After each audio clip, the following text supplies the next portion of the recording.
Hello बच्चों, स्वागत है आप सभी का आपके अपने इस ब्यूटीफुल से चैनल एसएस नागौरी में।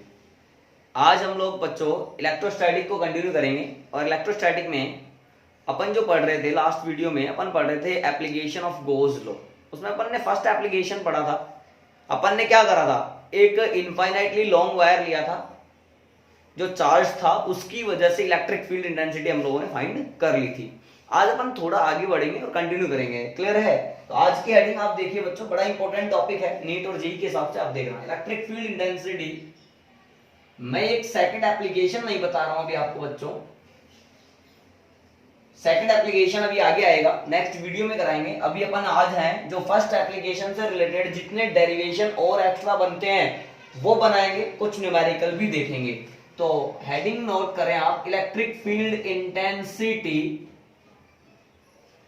ड्यू टू ए यूनिफॉर्मली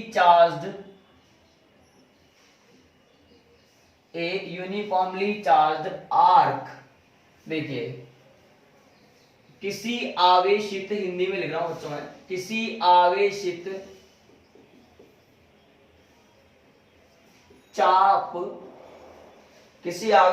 चाप के कारण विद्युत क्षेत्र की तीव्रता, बात समझना,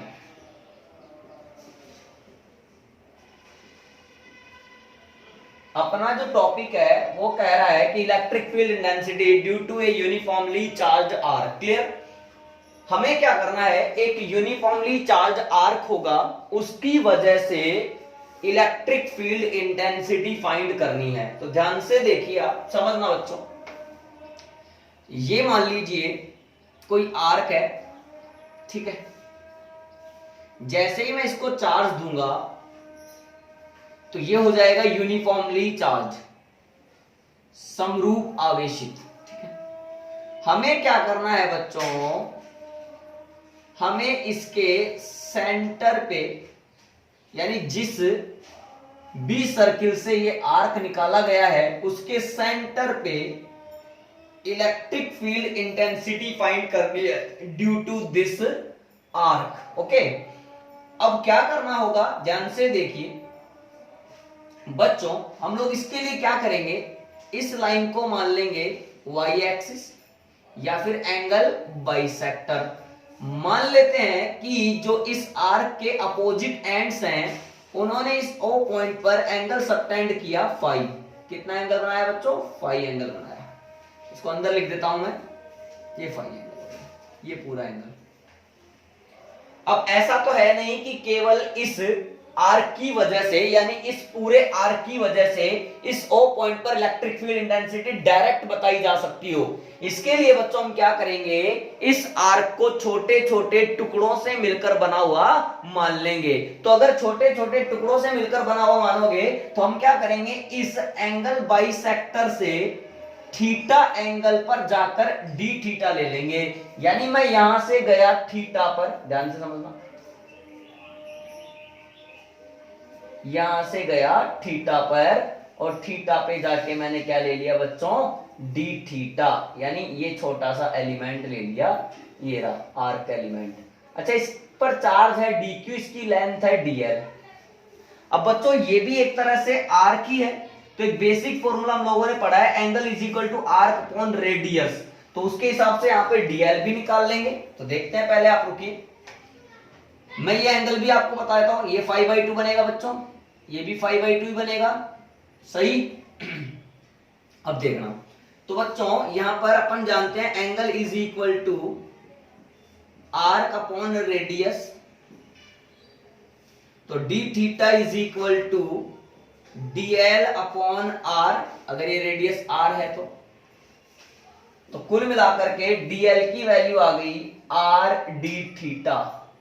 और अगर मेरे पास डीएल आ गया बच्चों तो डीक्यू भी आ गया।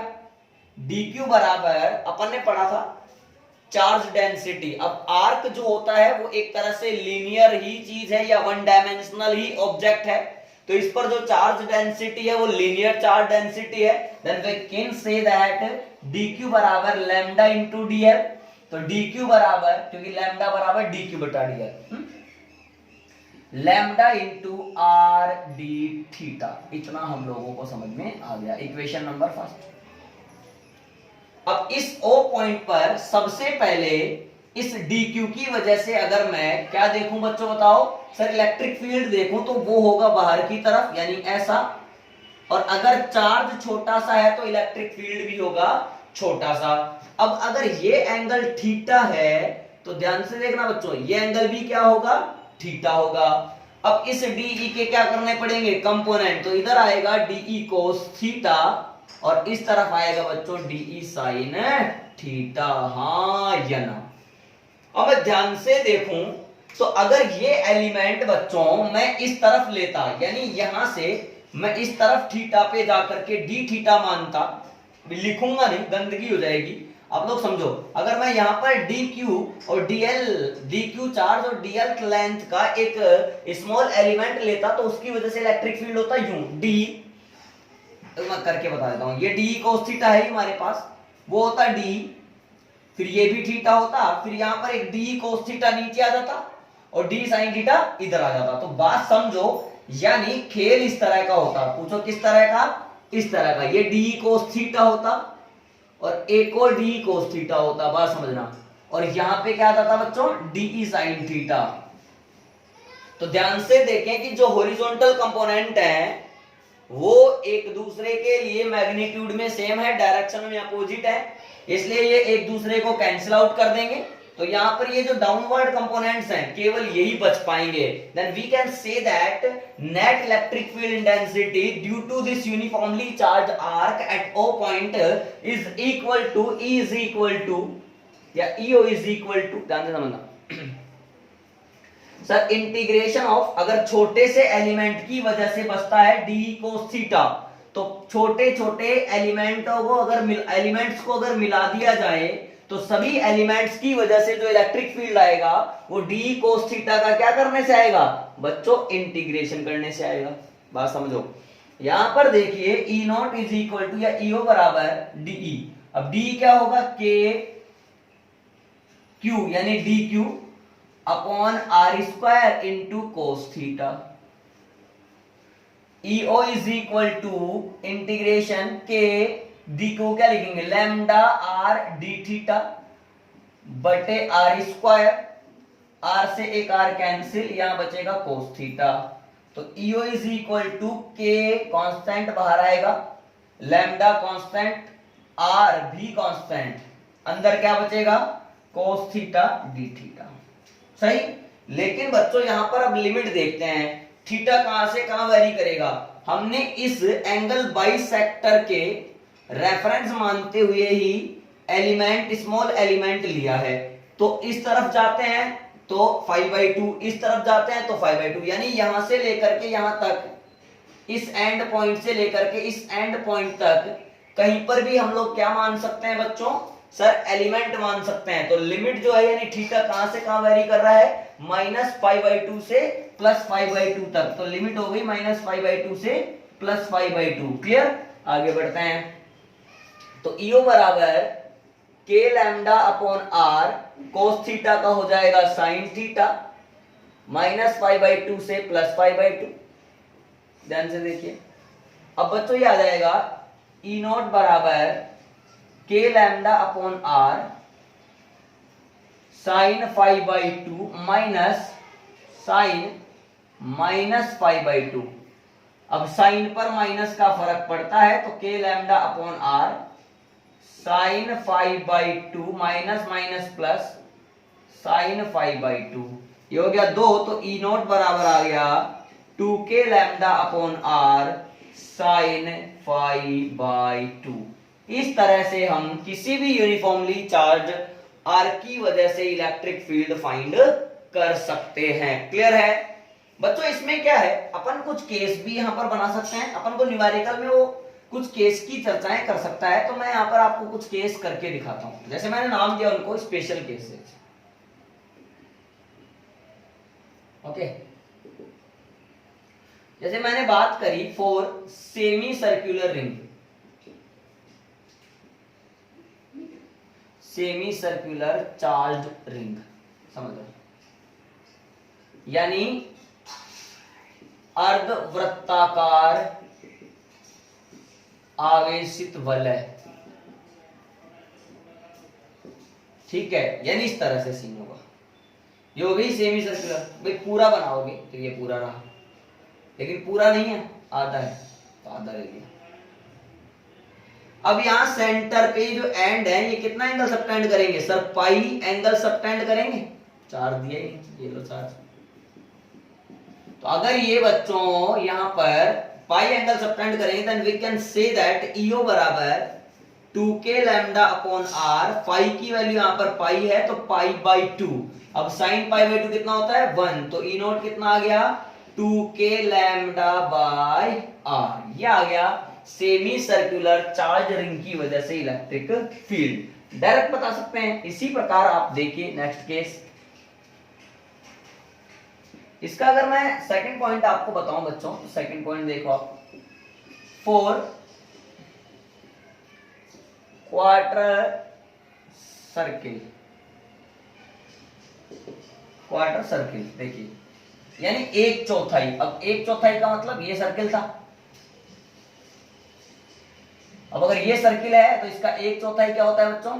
चलो बना लेते हैं। ये लो सर, 1/4 का मतलब होता है केवल एक भाग बचना, ये समझे? अब यहां से वही एंगल देखना है, एंगल की चर्चाएं करनी है।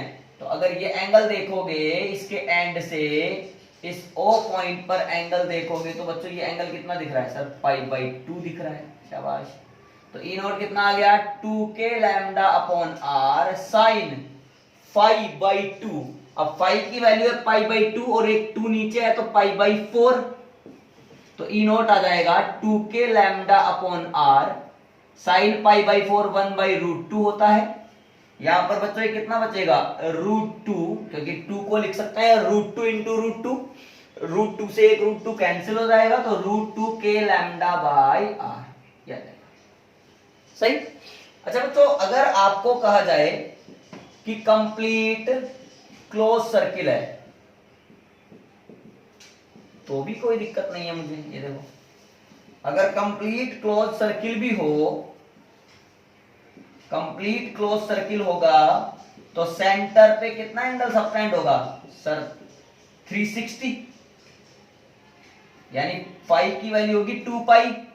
तो ई नोट होगा 2k lambda upon r sine 2 pi by 2। यहां पे ये 2 से 2 कैंसिल। अब साइन पाई की वैल्यू होती है बच्चों 0, तो 2k lambda upon are into 0, तो ई नोट की वैल्यू मेरे पास आ गई बच्चों 0। क्लियर है क्या?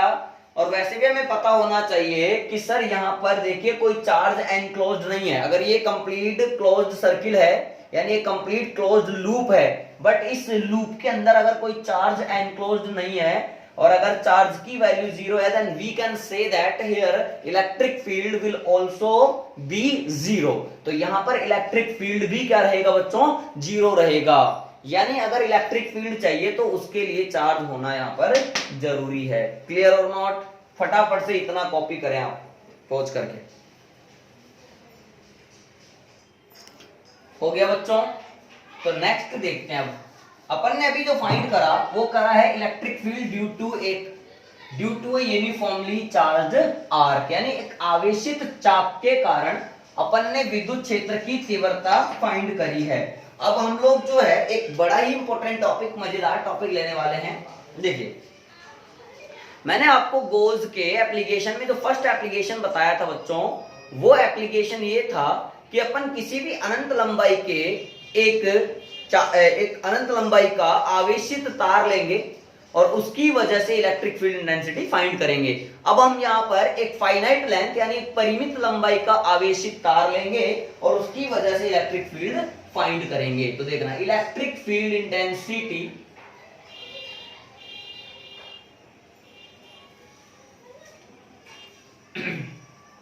ड्यू टू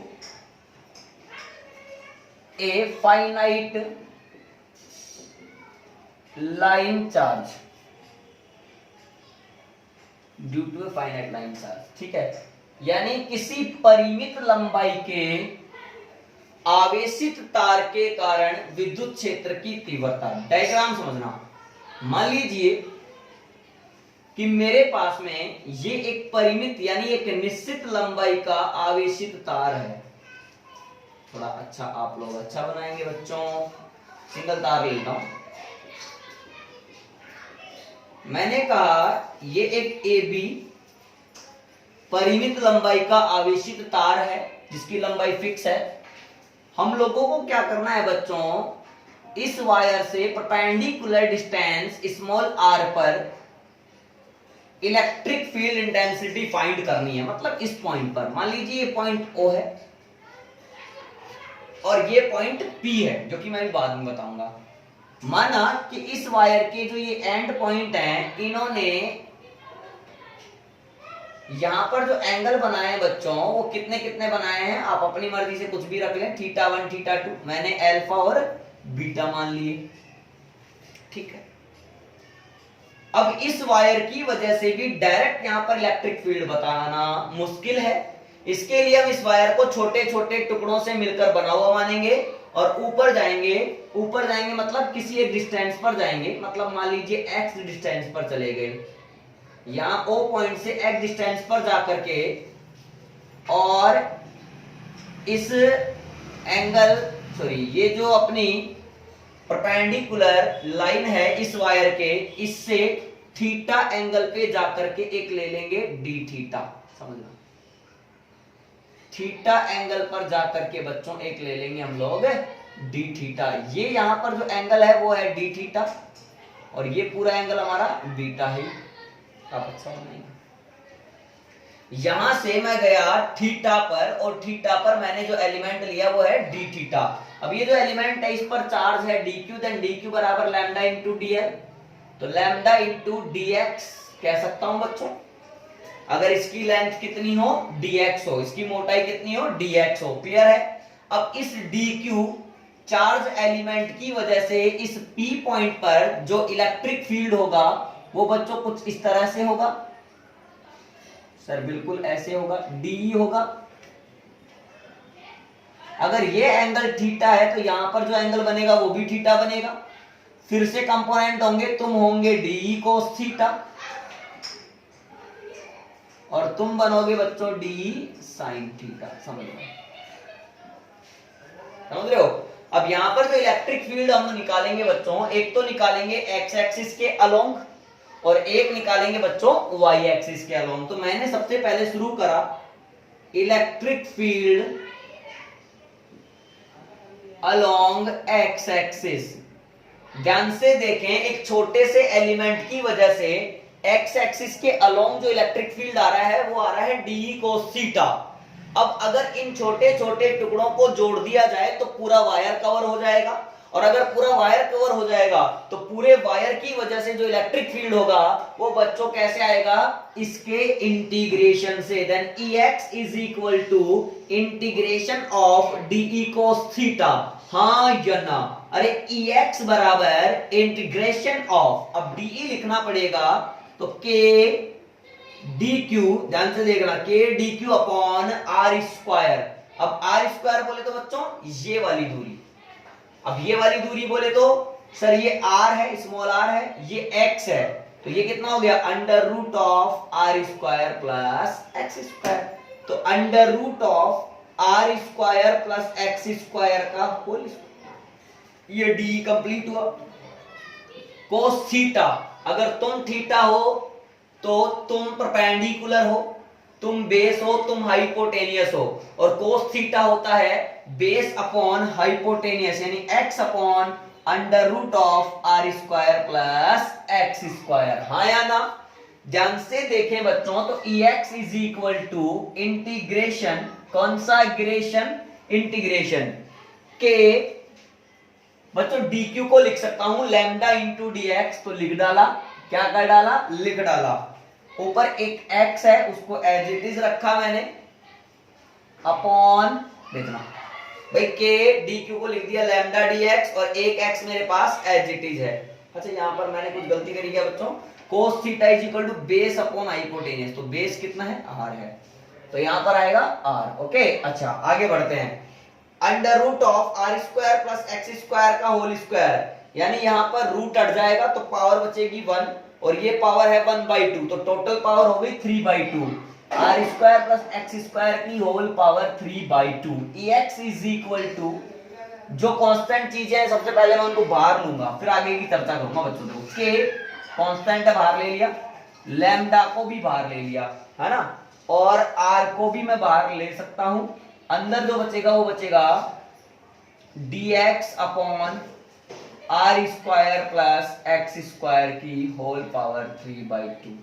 अच्छा, आर को मैं बाहर लूंगा या नहीं लूंगा अभी देख लेंगे, इक्वेशन नंबर 1। अब बच्चों यहां पर लफड़ा है, देखो थीटा भी वेरी करता है, एक्स भी वेरी करता है। अब ये एलिमेंट यहां ना होकर के यहां भी हो सकता था या यहां भी हो सकता था।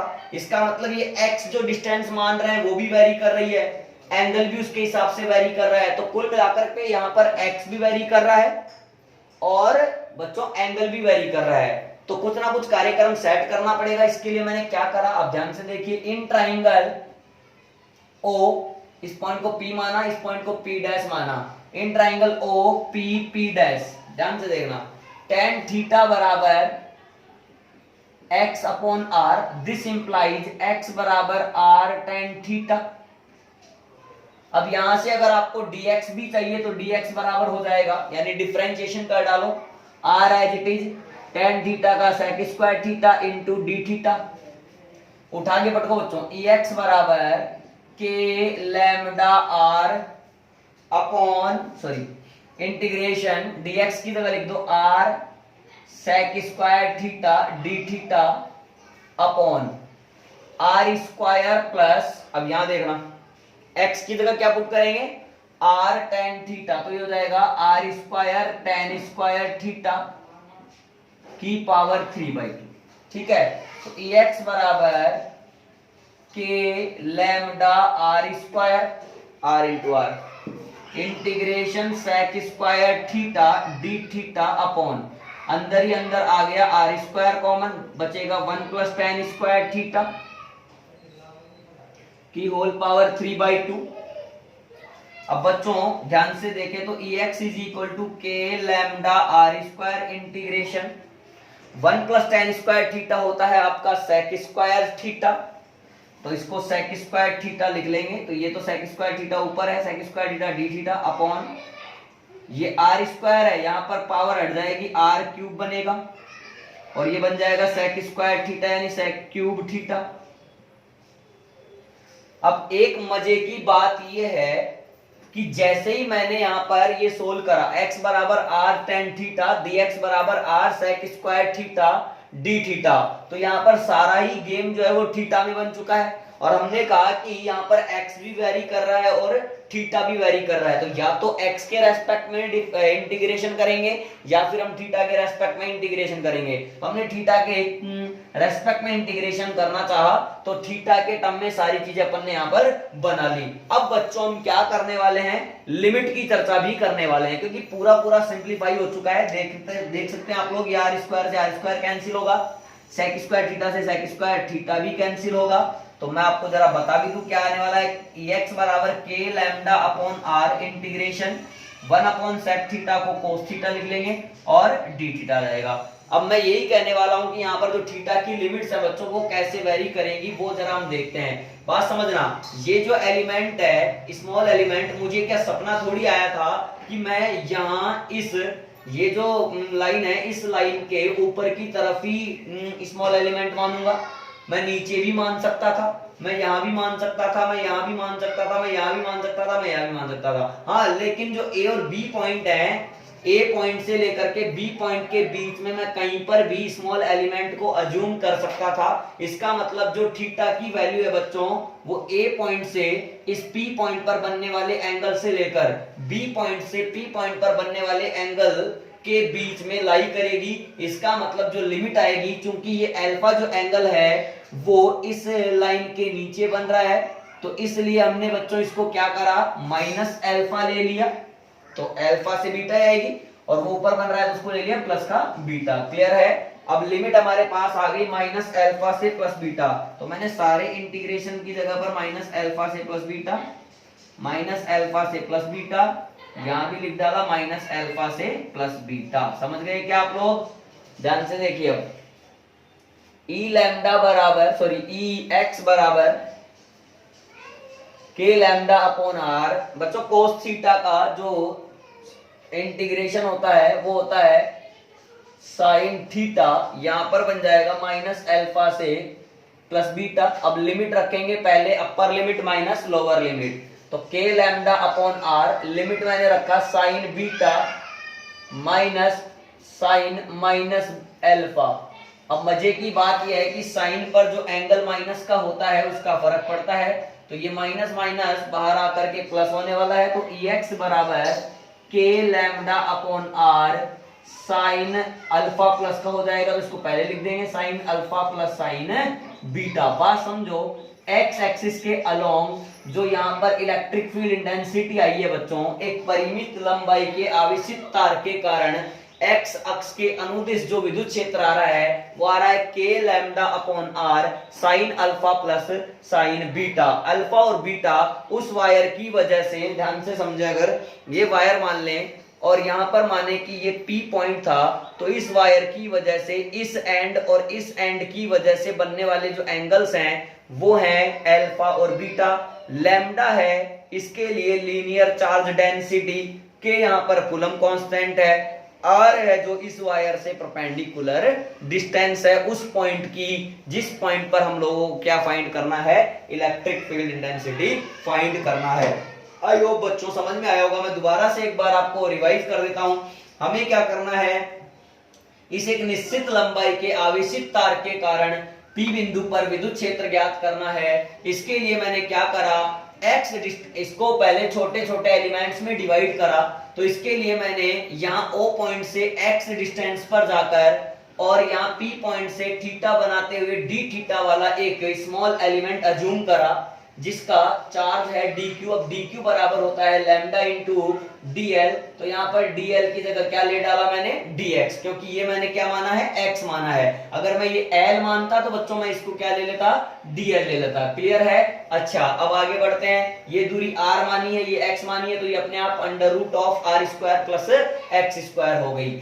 अब अगर इस dq की वजह से इस P पॉइंट पर इलेक्ट्रिक फील्ड dE हो, तो हम जानते हैं इलेक्ट्रिक फील्ड किसी भी पॉजिटिव चार्ज की वजह से बाहर की तरफ होता है, तो मैंने ऐसे इलेक्ट्रिक फील्ड बना दिया।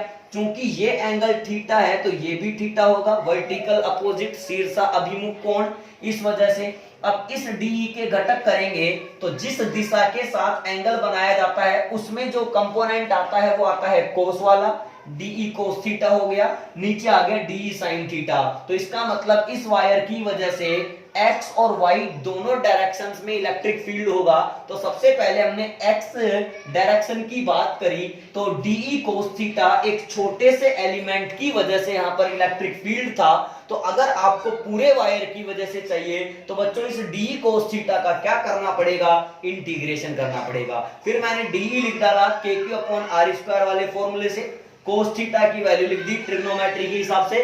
फिर जो बेसिक चर्चाएं करता मैं चला गया और करते करते इसको मैंने सोल्व कर डाला, तो मुझे आंसर मिला k lambda upon r sine alpha plus sine beta. तुमने कहा कि सर अगर इसको y डायरेक्शन में सोल्व करना हो तो क्या आप डी साइन थीटा जो है उसका इंटीग्रेशन करने वाले हो? मैंने कहा इसमें कोई शक वाली बात नहीं है। अगर मुझे y डायरेक्शन की चर्चा करनी होगी तो मैं वास्तविकता यही है डी साइन थीटा का ही इंटीग्रेशन करूंगा, हाँ या ना? इसके लिए डी कांस्टेंट है। अब साइन थीटा क्या हो जाएगा, परपेंडिकुलर अपॉन हाइपोटेनियस, तो x आ जाएगा बच्चों। यहां पर मेरे पास के डी क्यू को लैम्डा इंटू डी एक्स, यहाँ एक्स हो गया बच्चों, ये एज इट इज चलेगा। तो यहाँ पर ई वाई चल रहा है ना, मैं तो यहाँ पे चेंज कर सकता हूँ लेकिन आप लोग चेंज नहीं कर पाएंगे। तो ये ई वाई यहां तक मैंने सोल्व करा, तो ये आ जाएगा के लैम्डा, यहाँ हो जाएगा एक्स डी एक्स, सही, नीचे हो जाएगा r square plus x square की होल पावर 3/2। अब ये भी एज इट इज सही है, टेन थीटा बराबर एक्स अपॉन आर, तो एक्स बराबर आर टेन थीटा और डीएक्स बराबर आर सेक स्क्वायर थीटा। इसके आगे का मैं सोल्व कर देता हूं। आई होप यहां तक आप लोगों को कोई तकलीफ नहीं होगी बच्चों, आराम से ई वाई भी आपको समझ में आ रहा होगा वाई डायरेक्शन में। अगेन फ्रॉम इक्वेशन 1,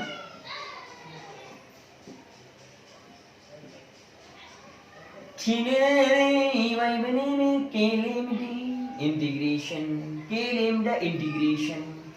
x की जगह रख डाला r tan थीटा,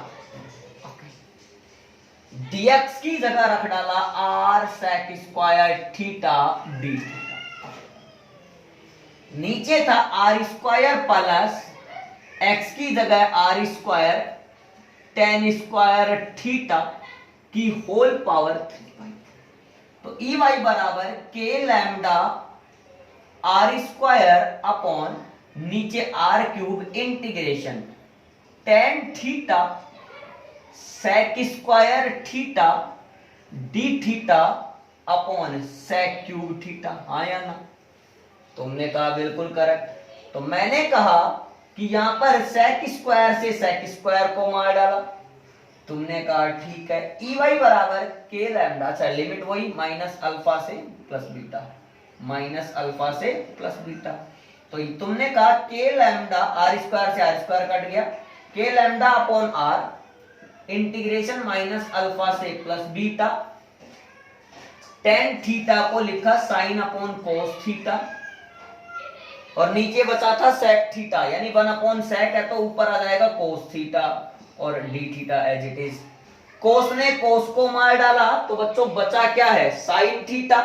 तो ई वाई बराबर मेरे पास आ गया k lambda upon r minus alpha से प्लस बीटा, यहां बचेगा साइन थीटा डी थीटा। अब साइन का जो समाकलन यानी इंटीग्रेशन होता है वो होता है माइनस का कोस थीटा, तो माइनस अल्फा से प्लस बीटा। बच्चों मैंने माइनस को बाहर ले लिया ताकि बाद में देख लेंगे इसका जो भी सिस्टम है। कोस बीटा अब माइनस कोस अल्फा। बच्चों अब कोस पे माइनस का कोई फर्क पड़ता नहीं है, यहां पर कोस माइनस अल्फा है, कोस पर माइनस का कोई फर्क पड़ता नहीं है, तो minus k lambda upon r cos beta minus cos alpha as it is. अब ये जो आपका माइनस था बच्चों, आपका ये वाला जो माइनस था बच्चों, इस बाहर वाले माइनस को अंदर ले लेंगे तो ई वाई कितना आ जाएगा? K lambda upon r cos alpha positive हो जाएगा, कोस बीटा नेगेटिव हो जाएगा, cos alpha minus cos beta. बच्चों एक्स आया था k lambda upon r sine alpha plus sine beta, और वाई डायरेक्शन में जो इलेक्ट्रिक फील्ड आया है वो आया k lambda upon r cos alpha minus cos beta. तो ध्यान से देखें, तो अगर मैं इसको अलग से लिखना चाहूं तो देखना बच्चों, अलग से क्या लिखूंगा यहां पर, हेंस Ex बराबर k lambda upon r sine alpha plus sine beta, E y बराबर k lambda upon r cos alpha minus cos beta. अब तुम लोग जानते हो इलेक्ट्रिक फील्ड अपने आप में एक वेक्टर क्वांटिटी है, तो इसको वेक्टर फॉर्म में लिख सकते हैं। ई वेक्टर बराबर ई एक्स आई कैप प्लस ई वाई जे कैप। तो यहां पर हम लोगों को ई एक्स भी निकालना पड़ेगा और ई वाई भी निकालना पड़ेगा। फिर इस इलेक्ट्रिक फील्ड का मैग्नीट्यूड जो आएगा under root of E x square plus E y square. हाँ या ना? क्लियर है बच्चों? इस तरह से हम किसी भी फाइनाइट लेंथ के यानी एक परिमित लंबाई के आवेशित तार के कारण उससे परपेंडिकुलर डिस्टेंस आर पर इलेक्ट्रिक फील्ड इंटेंसिटी फाइंड कर सकते हैं। अब इसमें भी स्पेशल केस बनाए जा सकते हैं, लेकिन आप इतना पहले नोट कर लें फटाफट से पॉज करके। ओके बच्चों, आ गया बच्चों समझ में? अब देखिए इसमें भी अपन स्पेशल केस कर सकते हैं। अब स्पेशल केस किस तरह से? आप कह रहे हो सर आपने फाइनाइट लेंथ का एक चार्ज वायर लिया और उसकी वजह से एक्स डायरेक्शन और वाई डायरेक्शन में इलेक्ट्रिक फील्ड निकाला, सही बात। तो सर अगर इनफाइनाइट लेंथ का चार्ज वायर हो तो फिर इलेक्ट्रिक फील्ड कितना आएगा? हालांकि इसको मैंने आपको डेराइव करके बताया था। Electric field intensity due to a long या infinitely long straight charge wire, उसकी वजह से इलेक्ट्रिक फील्ड आया था 2k लैम्डा अपॉन आर। तुम ये कहना चाह रहे हो कि सर अगर इनफाइनाइट लेंथ का वायर हो तो इसी फॉर्मूले को उससे कैसे देखा जा सकता है, जरा ये भी समझाओ। मैंने कहा ठीक है, तो infinite length wire, first case इसमें यही है, इनफाइनाइट लेंथ। ठीक है, ध्यान से देखना, ये वायर है इनफाइनाइट लेंथ का। हमें क्या करना है, इससे परपेंडिकुलर डिस्टेंस r पर कोई पॉइंट है P, यहां इलेक्ट्रिक फील्ड बताना है, तो इसके लिए हमें अल्फा और बीटा चाहिए इस फॉर्मूले में, या इस ये जो तरीका आज हमने किया है इसमें अल्फा और बीटा का गेम है। तो यहां पर अल्फा और बीटा जो बनेंगे, यानी इस इनफाइनाइट लेंथ जो वायर है, इनफाइनाइट लेंथ का जो वायर है, ध्यान से देखें, इसके दोनों एंड इस पॉइंट से इनफाइनाइट पर रहेंगे। तो अगर इनफाइनाइट पर रहेंगे तो यहां पर अल्फा और बीटा जो बनेंगे वो बनेंगे बच्चों π/2, और बीटा भी यहां पर बनेगा π/2, यानी अल्फा और बीटा की वैल्यू यहां पर कितनी होगी, π/2 होगी। देन यहां पर अगर मैं EX निकालूंगा तो EX बराबर k लैम्डा अपॉन r, देखना, sin π/2 प्लस sin π/2, यानी sin alpha plus sin beta. अब sin π/2 यानी sin 90 की वैल्यू कितनी होती है, 1, तो k लैम्डा अपॉन r 1 + 1, तो आंसर आया EX बराबर 2k लैम्डा अपॉन r। आया कि नहीं आया, सही। अच्छा, मैंने कहा EY देखना है, तो k lambda upon r cos alpha यानी cos π/2 माइनस cos बीटा यानी cos π/2। अब ये cos π/2 यानी cos 90 की वैल्यू होती है 0, तो 0 - 0 कितना आया, 0 आया। तो देखिए y डायरेक्शन में यहां पर कोई इलेक्ट्रिक फील्ड होता ही नहीं है, और मैंने आपको वहां भी बताया था कैंसिल आउट वाला चक्कर, यहां पर इस तरह से रहेगा। क्लियर। तुमने कहा सर सेकंड केस बताओ, मैंने कहा ठीक है, सेकंड केस देखो, सेकंड केस है आपका when alpha is equal to beta, then जब अल्फा और बीटा दोनों ही बराबर हो, अल्फा और बीटा बराबर हो, बच्चों ध्यान से देखना, ये भी अल्फा है तो ये भी अल्फा है, ठीक है। तो ध्यान से देखें, तो अब इलेक्ट्रिक फील्ड जो आएगा EX और EY कितना आएगा, देखो EX आएगा k lambda upon r sign alpha plus sine alpha, तो याद आएगा 2k lambda upon r sine alpha. लेकिन EY देखोगे तो कितना आएगा, k लैम्डा अपॉन r कोस अल्फा माइनस कोस अल्फा, ये 0 हो जाएगा, तो EY कितना हो जाएगा मेरे पास में, 0 आ जाएगा, सही। बच्चों तीसरा केस, तुमने कहा कि सर सेमी इनफाइनाइट वायर हो यानी अर्ध अनंत, तो फिर किस तरह से होगा। थर्ड पॉइंट देखो, semi infinite wire, semi infinite wire मतलब जिसका एक एंड तो इनफाइनाइट पर हो और एक एंड एक फाइनाइट लेंथ पर हो, ये P पॉइंट है, ध्यान से देखना। तो एक एंगल जो बनेगा वो तो इससे बनेगा π/2, और यहां से इस एंड ने कोई एंगल बनाया नहीं है, तो अल्फा बराबर हो गया 0 और बीटा बराबर हो गया बच्चों π/2, सही। तो यहां से EX देखें तो EX बराबर k lambda upon r sign alpha plus sine beta, तो सीधा सीधा k लैम्डा अपॉन r ही बचा, समझना। EY अगर देखें बच्चों तो EY बराबर, ध्यान से देखो, k lambda upon r cos alpha कितना है, कोस 0 है, तो कोस 0 की वैल्यू होती है 1 माइनस कोस π/2, कोस π/2 कितना होता है 0, तो EX बराबर और EY बराबर दोनों ही k लैम्डा अपॉन r आएंगे सेमी इनफाइनाइट वायर के केस में। क्लियर है।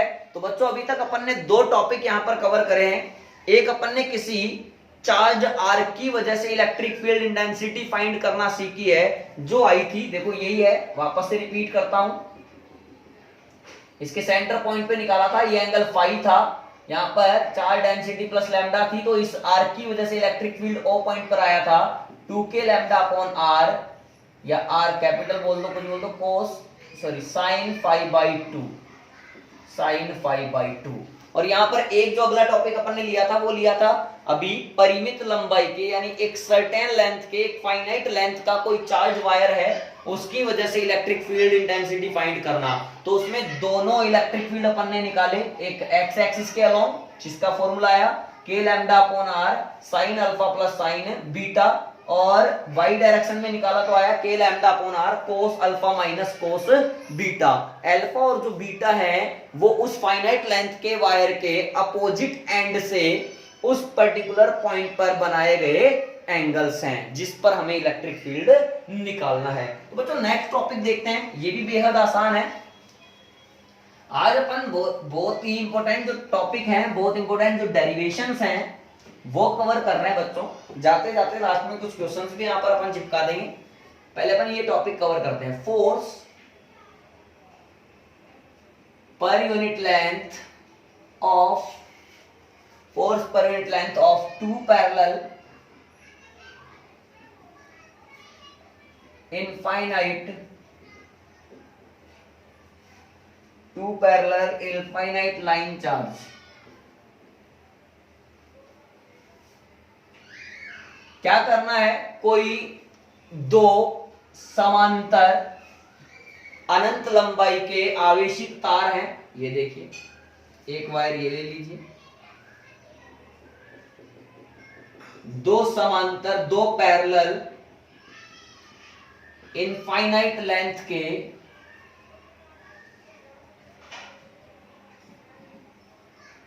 आवेशित तार यानी चार्ज वायर हैं। इन दोनों के बीच में मान लीजिए जो डिस्टेंस है वो है बच्चों d या r, कुछ भी मान सकते हैं आप, मैंने d मान लिया। तो हम लोगों को क्या करना है, इन वायर की पर यूनिट लेंथ पर लगने वाला फोर्स निकालना है। ध्यान से देखें, इस चार्ज वायर को मैंने मान लीजिए, अब ऐसा ही हो रहा है, अगर ये दोनों चार्ज वायर इस तरह से हैं तो इसका मतलब ये निकलता है बच्चों कि ये वाला जो वायर है वो इसके इलेक्ट्रिक फील्ड में मौजूद है और ये वाला जो वायर है वो इस वाले के इलेक्ट्रिक फील्ड में मौजूद है। यानी अगर मैं इस पर फोर्स की बात करूं या इसकी यूनिट लेंथ पर फोर्स की बात करूं तो इसके इलेक्ट्रिक फील्ड की वजह से फोर्स लगेगा, और अगर इस पर ही फोर्स निकालूं तो फिर इसके इलेक्ट्रिक फील्ड की वजह से फोर्स लगेगा। मान लीजिए मैंने इसको नाम दिया वायर नंबर 1 और इसको नाम दिया wire number 2, then we can say that here F12 यानी पहले पर फोर्स ऑन वायर 1, देखो मैं लिख देता हूं, force on wire 1 due to electric field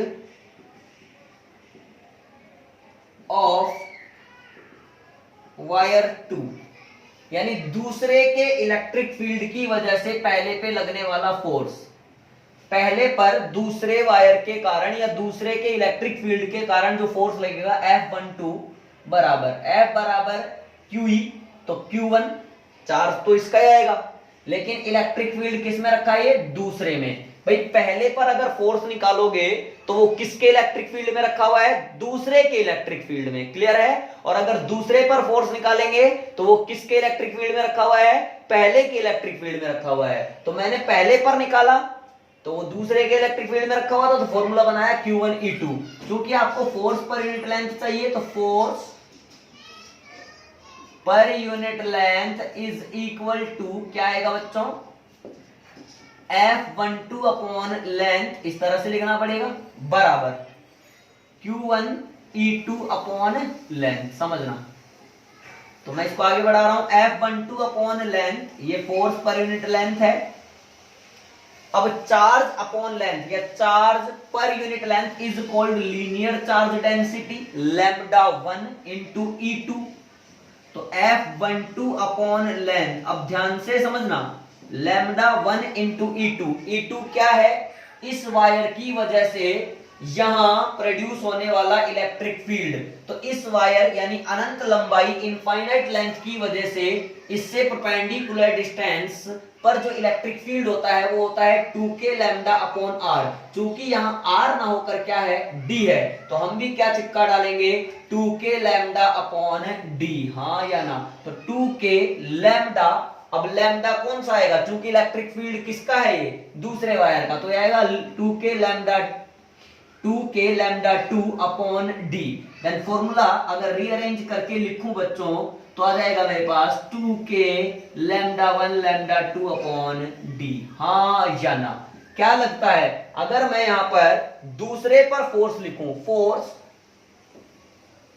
पर यूनिट लेंथ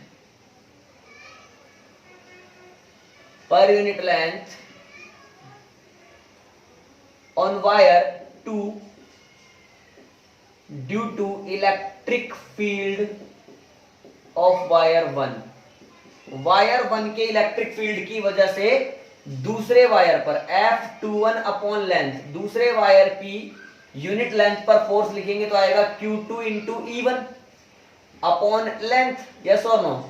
तो बच्चों F21 अपॉन लेंथ मेरे पास आ गया Q1 upon length lambda 2 into 2k lambda 1 upon D. तो बच्चों F21 upon length 2k lambda 1 lambda 2 upon D, equation number आया ये सेकंड। ध्यान से देखें तो मुझे ये समझ में आता है here 121 is equal to mod, magnitude में ध्यान से देखें, F121 is equal to F21 का मोड। तो कुल मिलाकर के यहाँ पर जो कार्यक्रम चल रहा है वो चल रहा है न्यूटन के एक्शन रिएक्शन लॉ की तरह। एक ने दिया एक्शन तो दूसरे ने उसको दिया रिएक्शन, तो कहीं ना कहीं यहाँ पर न्यूटन के थर्ड लॉ का भी फॉलो हो ही रहा है। क्लियर है बच्चों? अगर आपको ये समझ में आया तो आप फटाफट से पहले इसको पॉज करके नोट करें, फिर मैं कुछ न्यूमेरिकल्स की यहाँ पर बात करने वाला हूं। पहले पॉज करके इसको नोट करें आप लोग। नोट किया बच्चों? तो देखिए आगे अपन एक क्वेश्चन करते हैं, समझना आप लोग क्वेश्चन को। अपने को बोला है कि भैया ये कोई एक सर्कुलर चार्ज रिंग है जिसके आधे भाग पर प्लस क्यू चार्ज है, अब अच्छा बनाना एग्जैक्ट हाफ, और आधे पर है नेगेटिव चार्ज। क्लियर? हमें क्या बताना है बच्चों? हम लोगों को इसके सेंटर पर यानी O पॉइंट पर इलेक्ट्रिक फील्ड बताना है। ध्यान से देखें तो इलेक्ट्रिक फील्ड इंटेंसिटी अगर इस पूरे सर्कल पर या इस सर्कुलर लूप पर पूरे पर अगर सेम नेचर का चार्ज होता तो net electric field at this centre point या at this O point will be zero होता। लेकिन आधे पार्ट पर प्लस है और आधे पर माइनस है, तो ध्यान से देखें प्लस की वजह से इलेक्ट्रिक फील्ड बाहर की तरफ, माइनस की वजह से अंदर की तरफ। तो ध्यान से अगर फील कर पा रहे हो तो प्लस की वजह से बाहर की तरफ यानी इस तरफ मान लेंगे, और माइनस की वजह से अंदर की तरफ, यानी दोनों ही पार्ट्स की वजह से जो इलेक्ट्रिक फील्ड होगा वो सेम डायरेक्शन में होगा। क्योंकि यहां पर अभी अभी अपन ने सीखा था एक आर्क की वजह से इलेक्ट्रिक फील्ड फाइंड करना, तो सेमी सर्कुलर रिंग हो गया बच्चों ये। तो यहां पर पाई बन रहा है, यहां पर भी फाई कितना बन रहा है, पाई बन रहा है। तो EO कितना आएगा 2k लैम्डा अपॉन r, अगर इसकी रेडियस कितना हो r हो तो 2k lambda upon r sine phi by 2, चूंकि फाई की वैल्यू कितनी है पाई बाई 2, ये तो हो गया एक भाग का। दूसरे भाग का लिखना पड़ेगा 2k lambda upon r sign pi by 2। बात समझो? तो आंसर आएगा 2k लैम्डा अपॉन r और प्लस का 2k लैम्डा अपॉन r, इस तरह से आएगा। क्या मेरी आप लोगों को बात क्लियर है क्या? अगर यहां पर ज्यादा से ज्यादा क्या कर सकते हैं आप लोग, इस लैम्डा को और चेंज कर सकते हैं ऑप्शन के हिसाब से। तो ये हो जाएगा 4k अपॉन r, लैम्डा को लिख सकते हैं q अपॉन लेंथ, तो q अपॉन पाई r। तो बच्चों ये क्या आ गया 4kq बटे पाई r स्क्वायर, 4kq बटे पाई r स्क्वायर। क्लियर है बच्चों? वीडियो की लेंथ ज्यादा होने की वजह से आज अपन इस टॉपिक को यहीं पर समाप्त कर रहे हैं। नेक्स्ट वीडियो बहुत जल्दी अपलोड की जाएगी। तो अगर आपको ये वीडियो पसंद आया हो, आपको समझ में आया हो, तो इसे लाइक करें, शेयर करें और चैनल को सब्सक्राइब करें। Thank you, all the best.